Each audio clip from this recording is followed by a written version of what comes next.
네, 선거법과 공수처법 등 패스트트랙 법안 처리를 놓고 국회가 말 그대로 폭풍 전야입니다. 더불어민주당은 4+1 협의체를 통해 도출한 패스트트랙 수정 법안들을 내일 본회의에 일괄 상정한 뒤 다음 주 월요일 16일에 선거법부터 처리한다는 1차 목표를 세웠습니다. 자유한국당은 총력 저지를 선언하며 농성에 돌입했습니다만 현실적으로 법안 통과를 막기는 어려워 보입니다. 그래서 현재로서는 두 가지 정도가 관건이 되지 않나 싶습니다. 아직 완전한 합의에 이르지 못한 4+1 협의체가 끝까지 단일 대우를 유지할 수 있을지, 또 한국당 지도부가 현실론으로 선회해서 협상에 나설지 하는 겁니다. 오늘 정치와호장용 강희용 한양대 특임교수, 박정하 전 청와대 대변인과 함께 하겠습니다. 어서 오십시오. 안녕하세요. 반갑습니다. 네. 자, 전초전이라고 할 수 있는 예산안 처리만으로도 지금 국회 분위기는 험악해졌습니다만 이제 본 게임이 남아 있습니다. 선거법과 공수처법 등 패스트트랙 법안 처리 문제입니다. 더불어민주당은 결심을 굳히고 패스트트랙 법안 처리를 위한 세부 일정까지 마련했습니다. 이인영 원내대표 오늘 발언 들어보면서 시작하겠습니다. 검찰개혁과 선거개혁 법안 처리를 더 이상 미룰 수 없는 상황으로 치닫고 있습니다. 국회의장께 내일 본회의를 열어서 개혁 법안과 민생 법안을 상정해 주실 것을 요청드립니다. 본회의가 열리면 단호하게 개혁 법안과 민생 법안 그리고 예산 부수 법안 처리에 나서겠습니다. 자, 민주당 전략을 한번 볼까요? 지금 내일 일단 본회의를 열어가지고 일괄 상정을 해놓으면 만약에 한국당이 필리버스터 들어가면 그날로 회기를 끝내고 다음 주 월요일 날 시작하겠다 이런 얘기죠? 네, 지금 사실 임시회가 열려 있는 상태죠. 어제부터 오늘, 그다음 내일까지 3일인데요. 그러니까 어제하고 오늘 이틀은 사실상 잠시 휴전. 열려는 있는데 예. 본회의는 안 열리고 있으니까요. 휴전이고 어떻게 보면 내일 이제 임시회 마지막 날인 거죠. 그래서 이 이틀 동안에 사실 휴전과 함께 협상의 기회를 서로 갖자 이런 거였고요. 네. 그리고 이제 또 4+1 협의체 안에서도 지금 선거제 아직 협의가 계속 협의에 중이니까요. 대한 것이 이제 계속 진행 중에 있는 것이고요. 그래서 어느 정도 이제 그게 성안이 됐다 이렇게 보여집니다. 그래서 지금 내일을 올려놓으면 지금 그 자유한국당 입장에서는 무조건 필리버스터를 이제 다 신청을 하겠다는 것이고 네. 그런데 이 국회법상에 필리버스터가 한 회기 때 끝나면 다음 회기 때는 다음 임시회 때는 네. 사실상 필리버스터가 안 되고 자동 상정이 돼서 표결에 붙여질 수 있기 때문에 필리버스터 한 법안에 대해서는 그렇죠. 다시 할 수 없다는 거죠. 그래서 지금 이인영 원내대표는 일괄 상정을 얘기를 하고 있습니다. 그래서 패스트트랙에 올라온 검경수사권 조정안, 공수처법, 선거제법, 그다음에 유치원 3법, 그다음에 예산안 부수 법안까지 포함해서 모두 일괄 상정을 해놓으면 그중에 어떤 거를 하겠죠. 네. 그 자유한국당이 필리버스터를 하게 되면 일단 첫 번째 그동안 좀 달라진 입장은 필리버스터를 하겠다. 그러니까 필리버스터에 대해서 반대라는 것을 야당에게만 그 기회를 주지 않고 찬성 토론도 하겠다는 이 거. 개혁 법안에 대해서 왜 우리가 이것을 개혁해야 되는지 찬성에 대한 필리버스터도 하겠다는 입장을 일단 밝힌 상황이고요. 네. 그래서 결국에는 요 입장이 이제 내일 만약에 상정이 돼서 필리버스터가 오랜만에 이제 등장을 하겠죠. 하게 되면 그 시간은 이제 어느 정도 시간 지나고 16일 날 다시 폐회가 되고 16일 날 다시 임시회가 열립니다. 네. 그 임시회가 열릴 때 그때는 필리버스터가 이미 진행되었던 법안에 대해서는 표결에 붙일 수 있기 때문에 그렇게 하나씩 지어나가겠다. 하나씩 처리해 가겠다라고 하는 것이 현재 더불어민주당과 4+1 협의체에 포함된 국회의원들의 전략이다 이렇게 보여집니다. 필리버스터를 하더라도 끊어가기 전략을 쓰면 한국당이 쓸 방법이 없다라는 그렇죠. 전략인 것 같고요. 한국당은 속이 부글부글 끓겠지만 저지할 뾰족한 수는 없다는 게 답답할 겁니다. 고민이 클 것 같은데 황교안 대표 발언도 들어보겠습니다. 문재인 정권의 반사회주의 폭거에 맞서서 민주주의의 마지막 보루가 되겠습니다. 향후의 한두 주는 우리 국가와 민주주의의 향방을 결정짓는 중대한 시간이 될 것입니다. 비상한 각오, 결연한 자세로 총력 투쟁하겠습니다. 자, 지금 한국당은 황교안 대표가 앞장서서 국회 본회의장에 의원들 끌고 지금 로텐더홀, 본회의장 바로 앞에 있는 게 이제 로텐더홀이죠. 큰 홀인데 여기서 농성을 지금 하고 있습니다. 말하자면 본회의장 들어가려면 밟고 가라 뭐 이런 얘기인 것 같은데 이런 한국당의 방법 지금 뾰족한 수는 없지 않습니까? 그래도 좀 전에 우리 강 위원장 쭉 설명 주셨지만은 사실은 필리버스터를 하더라도 지금 이 깍두기 회기 전략을 만약에 쓴다면 깍두기요. 네. 전혀 뭐 제지할 방법이 사실은 없어요. 잘라서 2, 3일씩 임시회의를 하고 그다음에 당일날 필리버스터 하고 난 다음에 다음 회의 가면 자동 올라가야 되니까 네.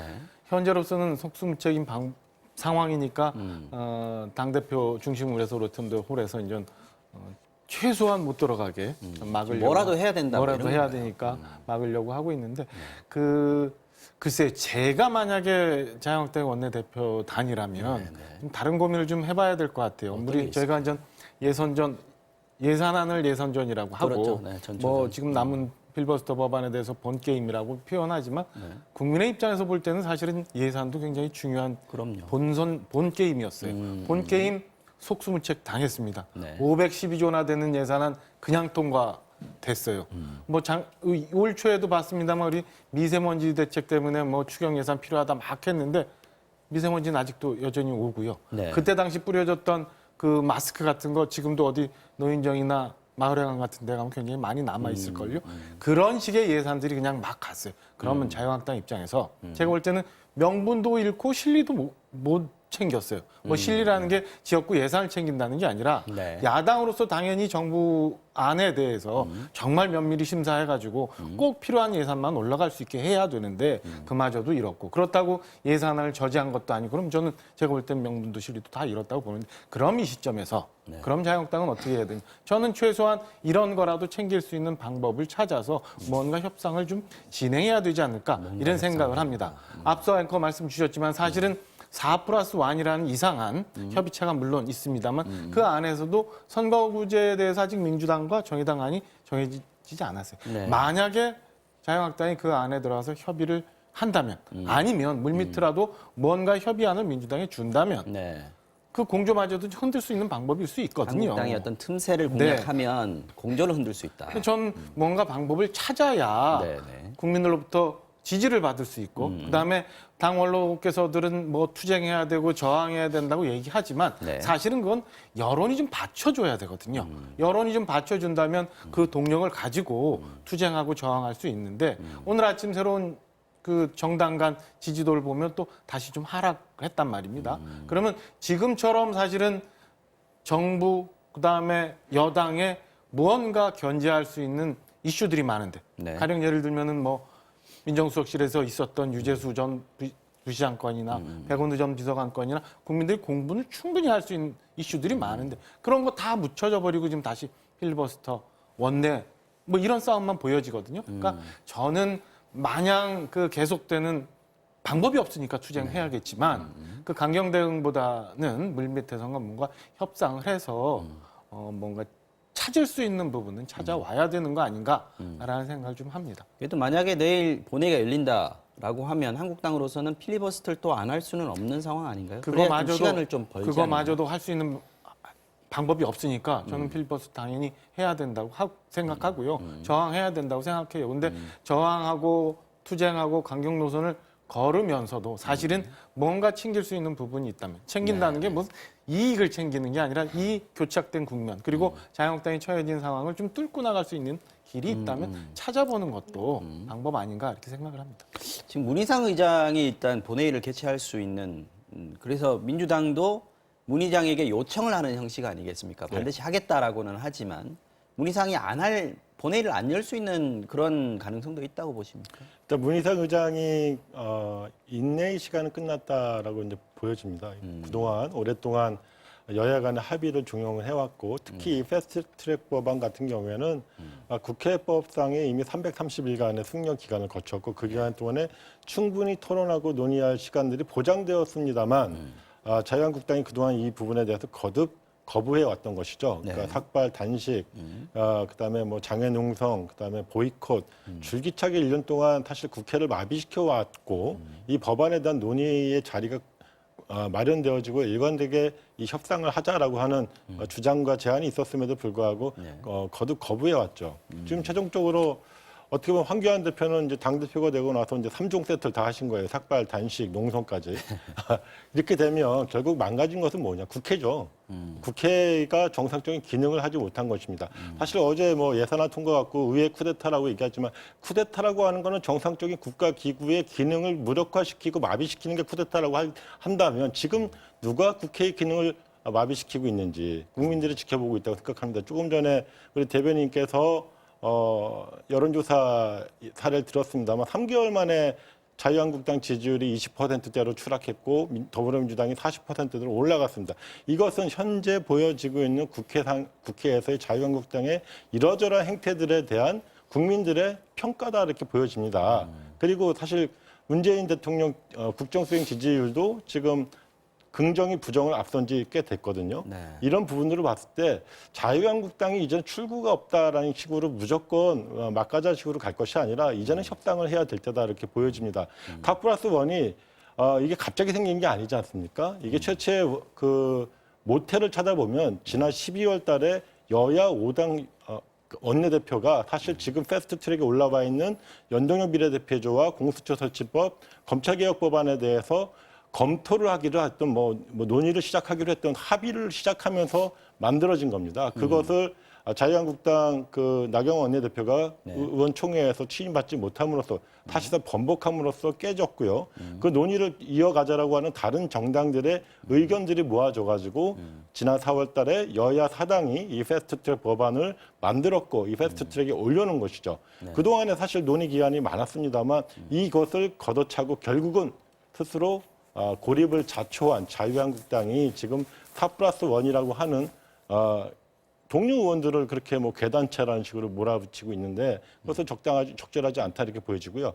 특히 이제 예산안 처리에 있어서는 50인 이상이면 얼마든지 수정 동의안을 50인 이상의 국회의원이 낼 수 있는 것이 현행 국회법 95조의 조항에 규정되어 있는 바이고요. 그렇기 때문에 저것을 괴단체 무슨 뭐 마치 불법적인 뭐 수정안을 낸 것처럼 호도하는 것은 잘못된 대응이다 이렇게 보여집니다. 알겠습니다. 지금 한국당 내에서도 지금 협상론이 좀 있기는 한 것 같습니다. 그런데 지금 황교안 대표가 지금 앞장서서 강경 투쟁을 하고 있단 말이죠.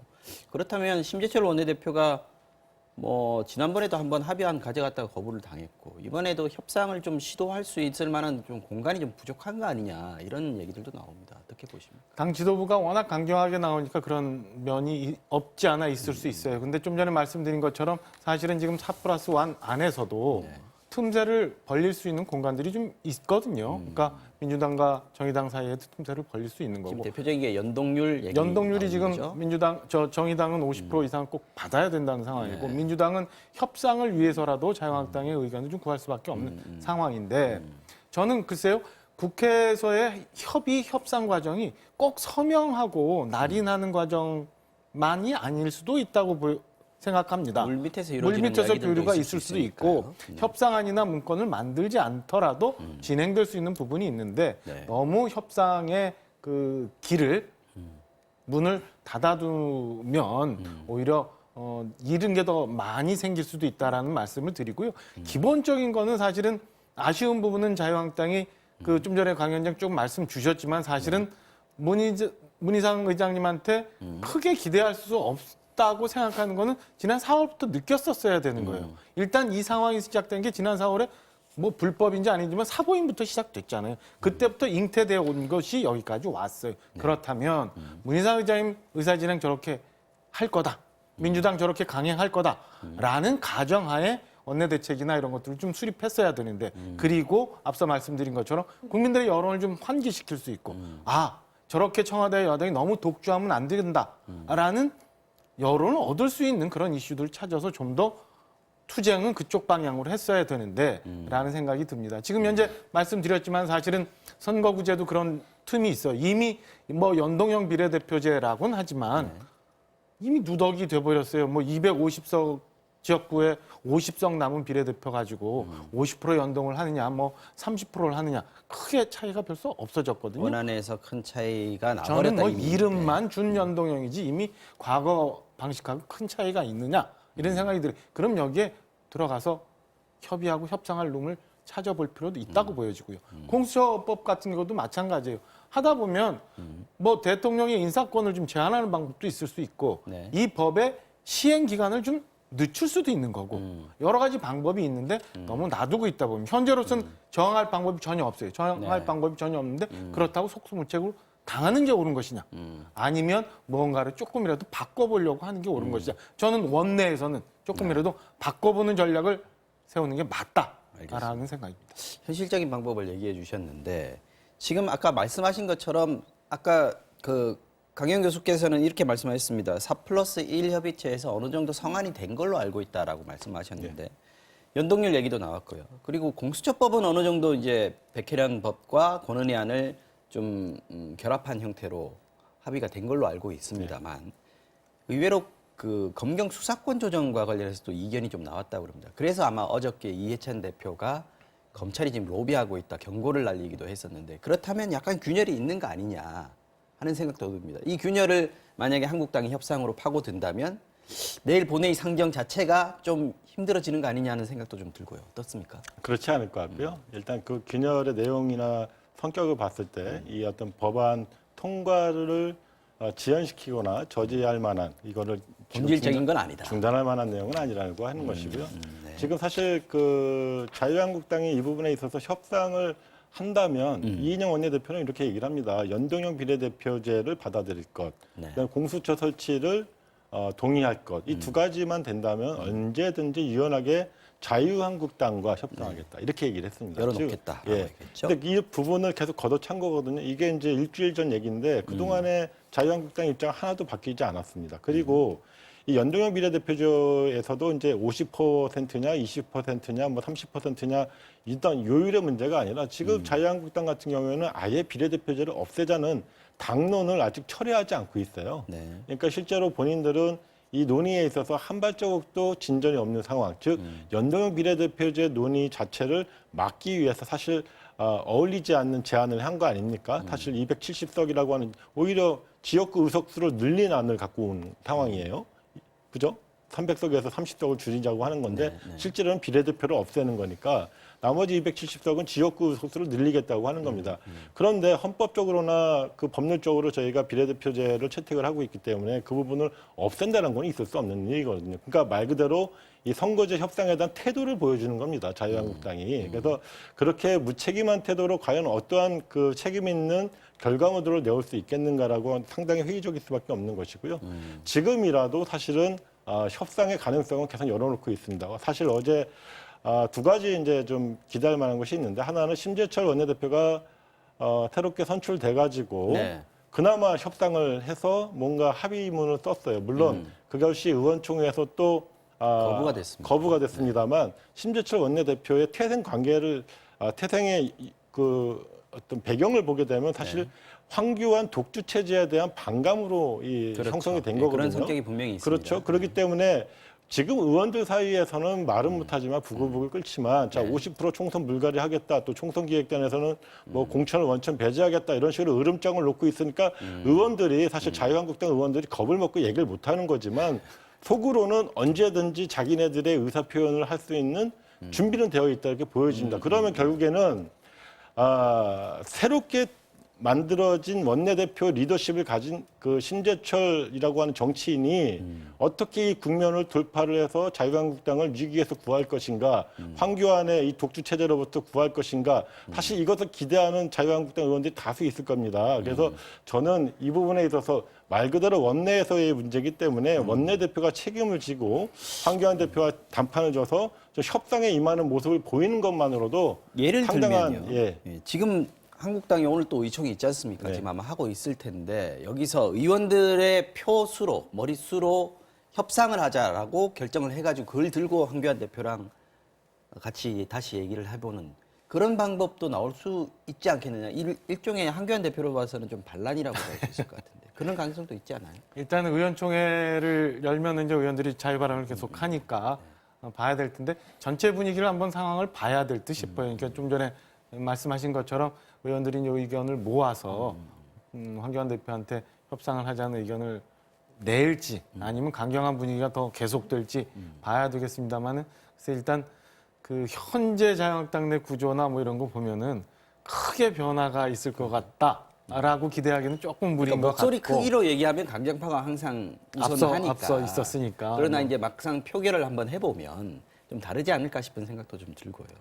글쎄 그건 의원총회 이제 표결했다는 건 잘 못 들어봤으니까. 어쨌든 지금 심재철 원내대표 혼자의 힘으로 협상에 나서기는 좀 어려운 상황 아닌가요? 근데 거꾸로 뒤집어 볼 필요가 있어요. 뭐냐면 예산안 같은 경우에는 협상에 나서서 자기가 당장에 얻는 이익이 있습니다. 지역구 뭐 예산도 있고 그렇죠. 예. 실리가 있는데 자 지금 올라와 있는 그 선거제 개혁 법안 같은 경우에도 지금 뭐 원래 225에서 75석으로 바뀌었고 250에서 50 별다른 차이가 없어진 상황이 됐어요. 네. 그다음에 공수처 설치법이라든가 검경수사권 조정 법안은 이건 사실 거스를 수 없는 국민적인 요구가 되어 버렸습니다. 유치원 3법 마찬가지거든요. 자 이것을 막아갖고의 실리가 없어요. 자유한국당이 이것을 사실 정치적인 목적으로 반대를 했었던 거였는데 자 일부 뭐 사립 유치원을 혹은 사학재단을 운영하고 있는 몇몇 의원들이 계시죠. 그분들 제외하고는 사실 이 사학 투명하게 하자고 하는 것을 왜 반대합니까? 사실 반대할 수 있는 명분도 없고 이거를 협상해서 특별하게 내가 얻어낼 게 없는 겁니다. 이 법안 자체가. 그렇기 때문에 제가 볼 때는 지금 상황에서는 오히려 정치적 액션만 난무할 수 있다. 그러니까 협상에 들어가서 지금 지는 고개를 숙이고 들어가서 협상하는 모양새보다는 오히려 이걸 좀 더 정치적 목적으로 활용하려고 하는 모양새로 갈 확률이 대단히 높아 보인다. 예. 일단 일방적으로 통과되는 모습을 보이고 난 뒤에 한국당으로서는 좀 더 강경 투쟁을 하면서 총선에서 선택을 받는 뭐 이런 전략으로 갈 수밖에 없는 상황입니다. 지금까지 쭉 온 과정이 아까 제가 뭐 사보임 얘기했지만 이게 어제 오늘부터 시작된 일이 아니에요. 4월 달부터 느닷없이 생긴 일이에요. 그럼 그때부터 뭔가 꿈꿔왔던 민주당의 정보 여당의 꿈이 있었어요. 그 꿈이 이제 곧 다가오는데 저는 아직도 여지가 좀 남아있다고 보여집니다. 보여지고 겉으로는 이인영 대표가 뭐 한국당과 협상을 해서 시간을 놔둔다라고 얘기하지만 저는 속에는 나머지 정의당을 비롯한 나머지 정당과의 최종적인 안을 만들기 위한 시간이 오히려 더 필요한 거 아닌가라는 생각이에요. 그럼 이 틈을 이용해서 좀 그 안에 들어가서 공간을 좀 만드는 게 좋고 아까도 말씀드린 것처럼 운동장을 좀 바꿀 필요가 있어요. 지금까지 쭉 진행되어 온 거는 오랫동안 진행되어 왔기 때문에 저걸 저지할 방법이 없습니다. 그러면 여기서 지금 국민들 볼 때는 어려워요. 패스트트랙이 뭔지 사실은 공수처가 뭔지 선거구제 지금대로 간다면은 내가 투표를 하면서도 몇 석이 나올지도 몰라요. 국민들 알 필요도 없다고 심상정 대표 얘기했잖아요. 그런 거 좀 놔두고 정말 국민들이 지금 화가 나 있는 부분은 가서 운동장을 가서 여론을 좀 살 수 있는 여론을 바꿀 수 있는 투쟁을 하는 게 좀 더 효과적이다. 그래서 지금 당장 뭐 꼭 협상을 해야 된다고 주장을 하는 게 아니라 이 방법보다는 이 방법이 훨씬 효과적이다. 그래서 돌아가는 게 맞다라는 말씀을 드리는 겁니다. 뭐 국회 상황은 내일 본회의가 어떻게 되는지 또 지켜봐야 될 것 같고요.